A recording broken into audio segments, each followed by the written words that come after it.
नमस्कार मंडळी, तर कसे आहात सगळे? होप्सो सगळी स्वस्त असेल. तर आज मी बनवणार आहे चण्याच्या डाळीपासून आमटी. तर चला, तर मग मी इकडे कुकर लावून दिला आणि तोपर्यंत मी छान मसाल्याची तयारी केली. मसाल्यासाठी मी तेलामध्ये कांदा खोबरं वगैरे छान टाकून घेतला आणि ते पूर्ण मी मिक्सरमधून पेस्ट काढून घेतला आणि आपली जी डाळ होती ती स्मॅश करून घेतली. त्यानंतर मी तेलाचीच कढई असल्यामुळे त्याच कढईमध्ये तेल टाकून लसूण अद्रकचा पेस्ट टाकून घेतला आणि छान त्यामध्ये मग मी टाकला खोबरं वगैरे मिक्स केलेला पेस्ट आणि त्याला छान लालसर होतपर्यंत फ्राय केला. त्यानंतर मी टाकलं त्यामध्ये तिखट, मीठ, हळद आणि थोडे मसाले, धनिया पावडर असं सगळं टाकून घेतलं आणि त्या मिक्स करून घेतलं सगळं आणि तेलामध्ये त्याला पण फ्राय होऊ दिलं.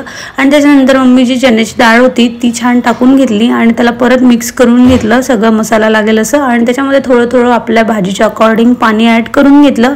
त्यानंतर त्याला छान थोडा वेळ झाकण ठेवून होऊ दिलं गॅस. त्यानंतर मग मी छान हिरवा सांबार टाकून घेतला आणि आपली भाजी बनून रेडी आहे. तर कशी वाटली तर नक्की सांगा. Like, share, subscribe. थँक्यू.